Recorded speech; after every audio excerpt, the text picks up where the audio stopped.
María Magdalena emerge en los evangelios como una presencia cercana y constante, una figura que no brilla por el ruido de los discursos, sino por la firmeza silenciosa de quien ha sido tocada por la misericordia. Su nombre atraviesa las páginas sagradas con una fuerza tranquila, como una lámpara encendida en medio de una noche antigua, cuando la esperanza parecía tenue y las sombras de la opresión espiritual pesaban sobre muchos corazones. En los caminos polvorientos de Galilea, donde los pescadores conocían el cansancio del amanecer y los campesinos medían la vida por la cosecha y la escasez, su historia se levanta como un testimonio de transformación real, de esas que no se sostienen en promesas vacías, sino en un cambio que se puede respirar. En su tiempo, la tierra estaba marcada por tensiones visibles e invisibles. Roma imponía impuestos y presencia militar, los líderes religiosos discutían con severidad sobre la ley y la pureza, y el pueblo buscaba señales de que Dios no lo había abandonado.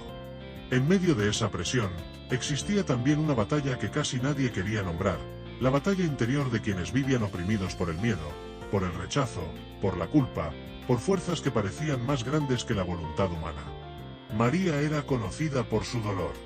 Los relatos dicen que había sido atormentada por espíritus malignos, una carga que no solo significaba sufrimiento interior, sino también sospecha, aislamiento y desprecio. En una cultura donde la reputación podía levantar o destruir, ella pudo haber sido reducida a un rumor que caminaba por las calles, una mujer a la que se mira de lejos y de la que se habla en voz baja. No conocemos todos los detalles de sus días anteriores. La escritura no se detiene a describirlos con morbo. Y ese silencio es, en sí mismo, una forma de respeto. Porque hay heridas que no necesitan ser exhibidas para ser reales. Basta saber que su vida estaba fragmentada, que su alma llevaba marcas de tormenta, que su nombre tal vez era pronunciado con pena o con desprecio. Ella sabía lo que era despertar sin paz. Sabía lo que era sentir el peso de una noche que no termina. Sabía lo que era no poder liberarse por sus propias fuerzas. Y entonces, en un punto decisivo que no fue casual, María encontró a Jesús. No se describe el momento con adornos excesivos, pero su efecto es inmenso. Jesús se acercó con autoridad y compasión, y aquello que la oprimía fue expulsado. La liberación no fue solo un cambio de conducta, fue una restauración del alma. Lo que la había dominado perdió su lugar. Lo que la había reducido a oscuridad se apartó. Y donde antes había ruido interior, comenzó a crecer una calma que parecía imposible. Para quien ha vivido bajo una opresión tan profunda, la paz no es una idea, es un milagro. La Escritura no la presenta como alguien que solo recibe y se marcha. María responde. Hay una gratitud intensa en su decisión de seguir a Jesús.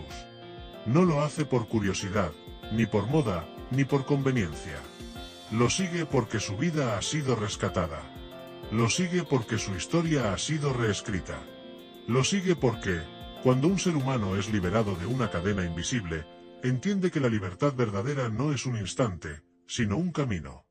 A veces la gente busca a Dios mientras todo está en orden, pero María lo buscó porque sabía, con la claridad de quien ha visto el abismo, que sin esa mano extendida no hay salida. Desde ese momento, María aparece caminando junto a Jesús y junto a otros discípulos. La vemos en el movimiento de las aldeas, en la polvareda de los caminos, en la sencillez de las jornadas largas. Se nos dice que algunas mujeres apoyaban el ministerio con sus bienes, y ese detalle, tan breve, revela una entrega concreta. No era una fe solo de palabras. Era presencia, servicio, sostén. Era preparar lo necesario para el viaje, era sostener cuando faltaba alimento, era acompañar cuando el cansancio llegaba, era estar ahí cuando la oposición crecía y el riesgo se hacía real. En una época donde muchas mujeres eran empujadas al silencio, ella eligió el discipulado, un camino que exigía valor y constancia. Con el paso del tiempo, María fue aprendiendo a mirar como mira un discípulo. No solo escuchaba las palabras, también observaba el gesto. Veía cómo Jesús tocaba a los impuros sin temor, cómo hablaba con los marginados sin vergüenza, cómo perdonaba sin humillar, cómo confrontaba la hipocresía sin perder la compasión. Para María, cada escena era una confirmación. El mismo poder que la había liberado seguía liberando a otros.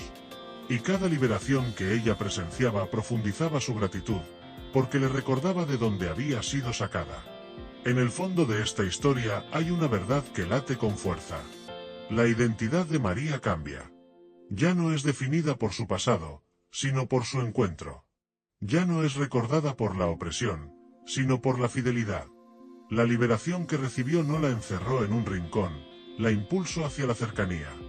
Y en esa cercanía se fue formando un discipulado que no buscaba protagonismo, pero que quedaría grabado para siempre en el momento más oscuro y más luminoso de la fe cristiana. Porque cuando el ministerio de Jesús se acerca a su hora final, muchos corazones tiemblan. La tensión se vuelve insoportable. La ciudad se llena de susurros y conspiraciones. La violencia se organiza en secreto. Los mismos caminos que antes escucharon palabras de vida, comienzan a escuchar amenazas. Y, aún así, María permanece. Su amor no depende de un triunfo visible. Su lealtad no se sostiene en expectativas fáciles. Ella sigue, incluso cuando el camino conduce hacia la cruz, incluso cuando el cielo parece cerrarse y el miedo intenta gobernarlo todo. La vemos entrar en Jerusalén cuando la ciudad hierve de peregrinos y cantos antiguos, cuando el aire huele a celebración y a peligro al mismo tiempo. Las calles están llenas, los pasos se cruzan, las miradas se vigilan. Jesús avanza con una serenidad que desconcierta, como alguien que conoce el final y aún así no retrocede. María camina cerca, escuchando, sintiendo que algo irreversible se aproxima. En su interior hay temor, pero también una extraña determinación, como si el amor, al fin, fuera más fuerte que la amenaza. Y en esa última subida hacia la ciudad santa, el discipulado de María deja de ser solo acompañamiento y se convierte en una prueba que separa a los que huyen de los que se quedan.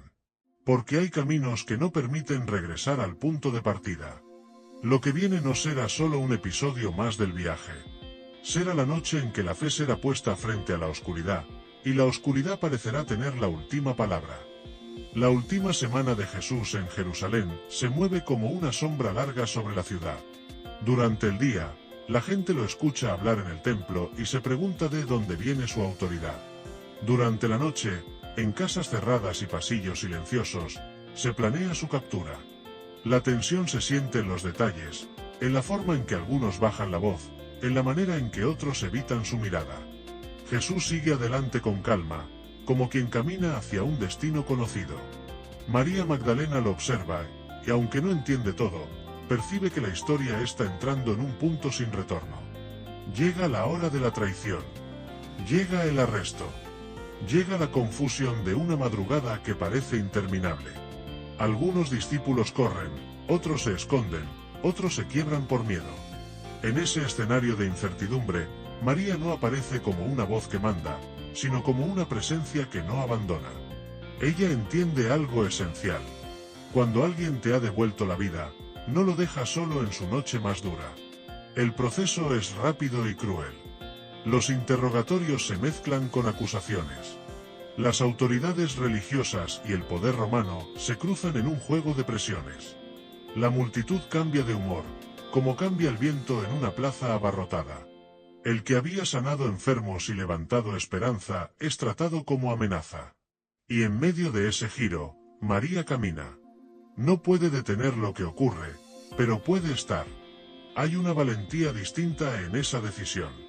No es la valentía de quien sostiene una espada, sino la de quien sostiene la mirada cuando todo invita a apartarla. La crucifixión llega como llega una tormenta, sin piedad.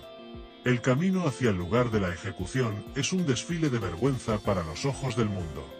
Jesús es llevado entre burlas, golpes y polvo. El cielo parece endurecido. Y allí, cerca de la cruz, María permanece con otras mujeres. No hay triunfo visible. No hay milagro que lo baje. No hay señal que detenga los clavos. Solo hay un amor que se niega a huir. Las horas pasan lentas. El dolor se vuelve paisaje. La respiración se hace pesada. Y María, que conoció la oscuridad interior, contempla ahora la oscuridad que se cierne sobre el mundo. No es solo el sufrimiento de un maestro amado, es la sensación de que el bien está siendo aplastado ante la vista de todos. Aún así, ella no se mueve. Su fidelidad no es un discurso. Es permanecer. Es soportar la escena que nadie quiere ver.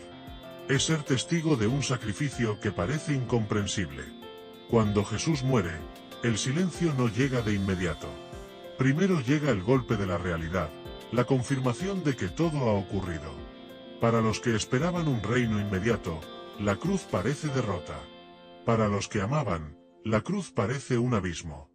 María queda allí, con el corazón rasgado, sosteniendo una memoria que no sabe dónde guardarse. Sin embargo, hay algo que la mantiene de pie. Quien ha sido restaurado por misericordia, aprende que el amor verdadero no se retira cuando todo se vuelve oscuro. El cuerpo es bajado con cuidado. Un hombre de posición, movido por una mezcla de reverencia y urgencia, ofrece un sepulcro nuevo. El tiempo apremia. Se acerca el reposo sagrado y la sepultura debe hacerse antes de que caiga la noche. María observa. Mira dónde lo colocan. Mira cómo cierran la entrada. Mira el lugar exacto, como si su corazón quisiera grabar cada piedra para no perderlo aún en la muerte. En ese gesto hay algo más que tristeza.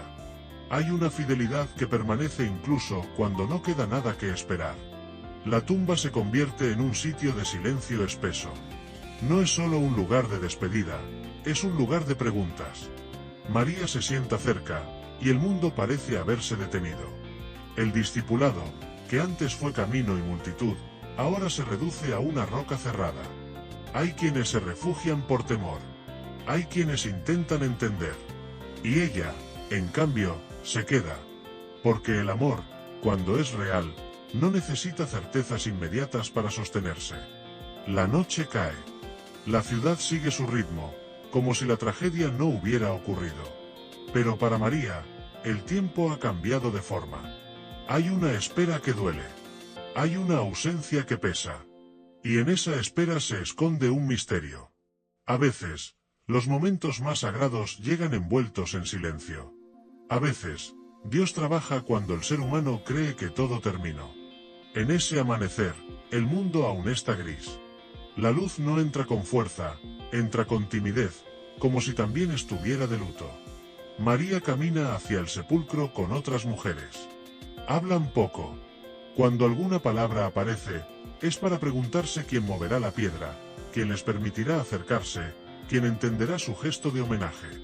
No buscan una señal. Solo desean honrar el cuerpo de quien les dio vida. Pero al acercarse, algo rompe la lógica de la mañana. La piedra ya no está en su lugar. La entrada está abierta. El corazón de María se acelera. El dolor se mezcla con alarma. La mente busca explicaciones humanas, porque es más fácil pensar en un robo que aceptar un milagro.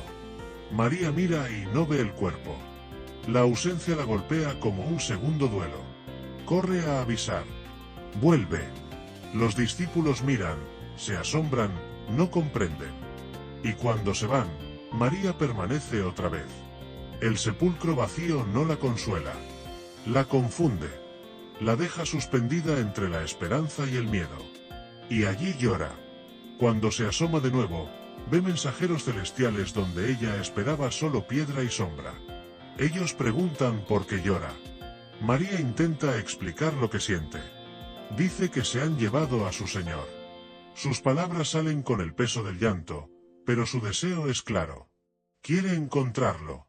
Quiere saber. Quiere, al menos, recuperar la certeza de un lugar. Entonces se gira, como si sintiera una presencia detrás. Ve a un hombre. Sus ojos, nublados por lágrimas, no lo reconocen. Piensa que es el encargado del jardín. Le habla con urgencia. Le pide que le diga dónde han puesto el cuerpo, prometiendo llevarlo ella misma, como si el amor pudiera cargar lo que el peso de la muerte deja atrás. En ese instante, el universo parece contener la respiración.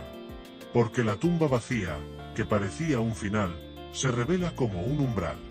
Y el amanecer, que parecía una simple mañana triste, está a punto de convertirse en el comienzo de una noticia que cruzará siglos y fronteras. En el jardín, junto al sepulcro abierto, el tiempo parece suspendido. María Magdalena está de pie entre la piedra fría y la luz creciente, con el corazón agotado por el duelo y la mente llena de preguntas. Ha visto la muerte de cerca. Ha visto la tumba cerrarse. y ahora ve la tumba vacía. En su interior, la lógica se rompe, porque el dolor no sabe cómo acomodar una ausencia que no tiene explicación. El hombre que está frente a ella la mira con calma. No hay prisa en su postura. No hay dureza en su voz. Le pregunta por qué llora, a quién busca. María responde con la honestidad de quien ya no puede fingir fortaleza. Si tú lo has llevado, dime dónde lo has puesto. Ella no pide grandezas. Pide un lugar. Pide una certeza. Pide algo simple para poder llorar en paz. Y entonces ocurre lo que ningún relato humano podría inventar sin parecer imposible. El hombre pronuncia su nombre. María. No lo dice como lo dice un extraño. Lo dice como lo dice alguien que conoce el fondo del alma. En esa única palabra se abre una puerta. Porque hay nombres que, cuando son pronunciados con amor verdadero, rompen el velo de la confusión. María levanta la mirada y lo reconoce. El maestro está vivo. No es una idea. No es una alucinación de duelo. No es un recuerdo que se vuelve fuerte. Es presencia real.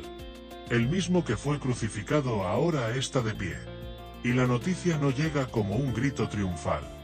Llega como una revelación serena, como el amanecer que entra sin ruido pero vence la noche. En ese encuentro se condensa toda su historia. La mujer que fue liberada, la discípula que acompañó, la testigo que no huyó, ahora se convierte en la primera en contemplar al resucitado. Hay una justicia profunda en ello.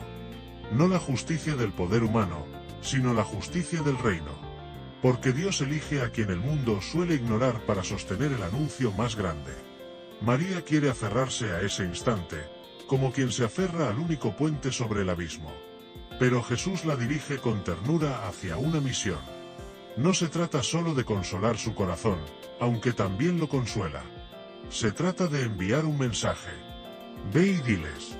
La fe cristiana no nace en un salón de honor. Nace en un jardín, en una mujer llorando, en una voz que llama por nombre, en una tumba vacía que cambia el destino de la humanidad. La misión es clara. María debe ir a los discípulos, que aún están escondidos, temiendo a las autoridades y temiendo ser los siguientes. Debe decirles que Jesús vive, que el Padre no ha sido vencido por la muerte, que la cruz no fue el cierre, sino el camino hacia una victoria que nadie esperaba. María, que fue marginada por su dolor, ahora lleva un mensaje que no puede ser callado. Ella corre. Su llanto se convierte en urgencia. Sus pasos llevan otra energía. No es la energía del miedo, es la energía de la vida. Los muros de la ciudad, las calles estrechas, las puertas cerradas, todo parece distinto cuando alguien ha visto la muerte perder su dominio. María llega y anuncia lo que ha visto. No habla por rumor, habla por testimonio. Y ese detalle sostiene la credibilidad del relato. La resurrección se anuncia primero desde la experiencia, desde el encuentro, desde la mirada. Los discípulos dudan. Algunos se asombran. Otros no saben qué pensar. Porque la noticia es demasiado grande para una mente herida por la derrota. Aún así, el mensaje comienza a abrirse paso. Y con el tiempo, lo que María vio en el jardín se convertirá en el centro de la predicación, en la base de la esperanza, en la certeza de que el amor de Dios no termina en una tumba. Con el paso de las horas, el relato se reafirma. Otros van al sepulcro y confirman la ausencia del cuerpo. El miedo comienza a mezclarse con una esperanza temblorosa. Las puertas siguen cerradas, pero el aire dentro de las habitaciones ya no es solo de derrota. En el silencio de esas paredes, una pregunta nace con fuerza. ¿Y si fuera cierto? ¿Y si la muerte no pudiera retenerlo? María no se presenta como alguien que busca reconocimiento. No exige un lugar de honor. Su papel es el de mensajera. Y, sin embargo, su existencia misma corrige una tendencia humana, la tendencia a convertir la fe en teoría. Ella recuerda que todo comenzó con un encuentro personal, con un nombre pronunciado, con una presencia real. La resurrección, antes de ser doctrina, fue jardín. A través de los siglos, muchas voces intentaron reducir a María a etiquetas convenientes. Algunos la confundieron con otras mujeres del Evangelio, otros la convirtieron en símbolo de culpa. pero la Escritura la mantiene en una línea clara. María es discípula. María es testigo. María es la que permanece cuando el miedo dispersa. María es la que recibe la noticia y la entrega. Esa fidelidad se vuelve aún más luminosa cuando se recuerda el contexto. Quien se acercaba al condenado se exponía. Permanecer cerca de la cruz era un riesgo real. Y María lo asume sin proclamarse valiente. Ella simplemente ama. Y el amor, cuando es verdadero, no calcula siempre el peligro.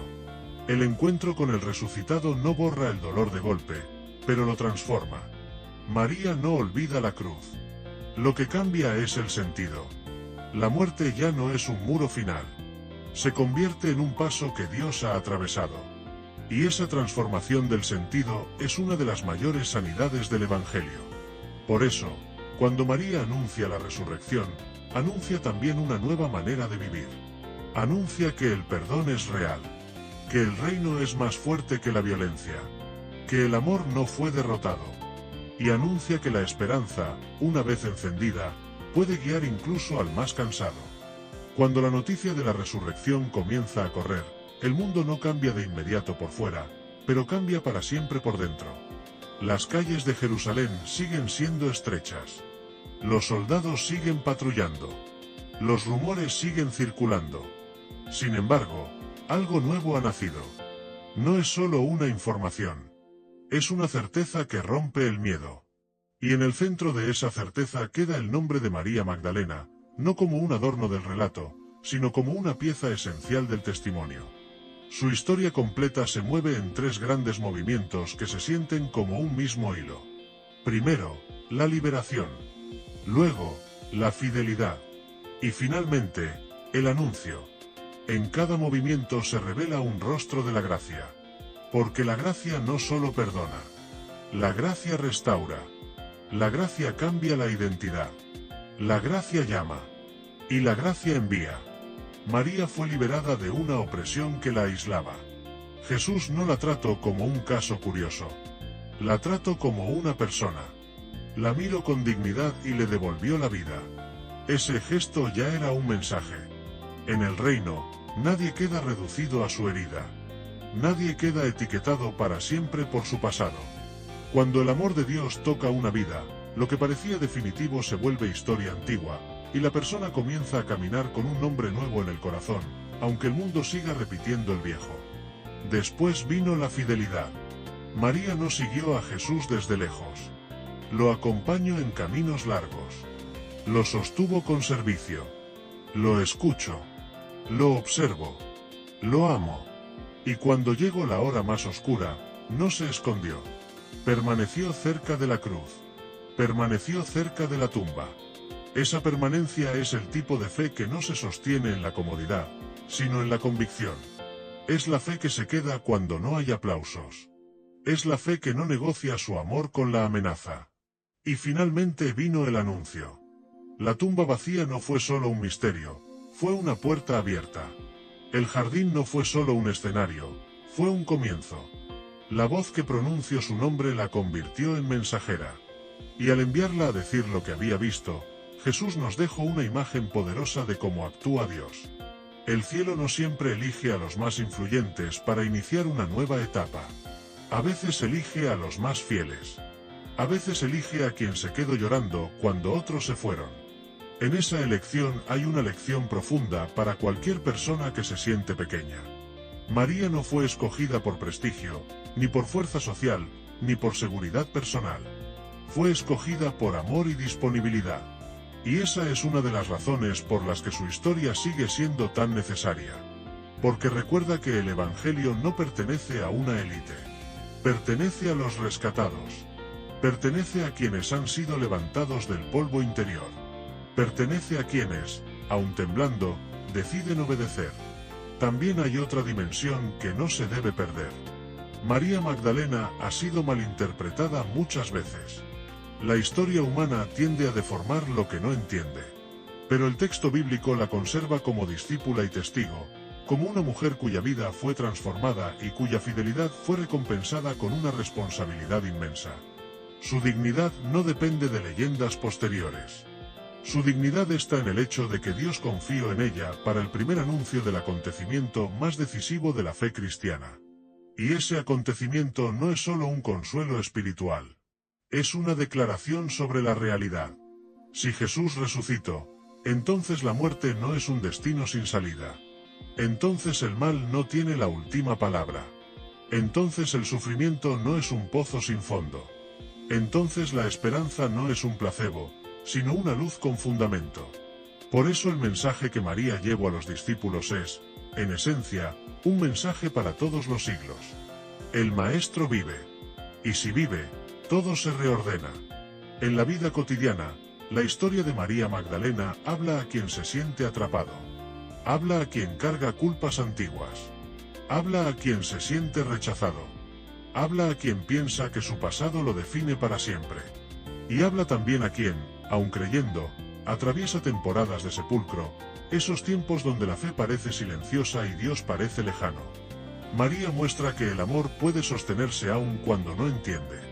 Y muestra que, en el momento menos esperado, una voz puede llamar por nombre y cambiarlo todo. Porque hay detalles que parecen pequeños, pero sostienen el peso de una verdad inmensa. En el Evangelio, el primer anuncio no se coloca en un palacio ni en una tribuna. Se coloca en la boca de alguien que, según las reglas del mundo, no era la mensajera ideal. Y precisamente por eso el mensaje brilla más. Dios no construye su historia con criterios de prestigio. La construye con la fidelidad de los que aman. En un tiempo donde muchos median el valor de una persona por su lugar en la mesa, Jesús abrió espacio para quienes vivían a la orilla. Escuchó sus preguntas, recibió su servicio, las defendió del desprecio. No como gesto superficial, sino como señal de que el reino restaura la dignidad. María Magdalena se vuelve un rostro visible de esa restauración. Su vida dice que nadie está demasiado lejos para ser alcanzado. Imagina a María caminando por el jardín con la noticia ardiendo en el pecho. Imagina el contraste entre la madrugada anterior, cuando todo olía a derrota, y esta nueva madrugada, cuando el aire parece distinto. Ella no lleva un arma. Lleva una certeza. Y a veces una certeza cambia la forma en que una persona camina, mira y respira. La resurrección no elimina automáticamente las heridas del mundo, pero cambia el horizonte.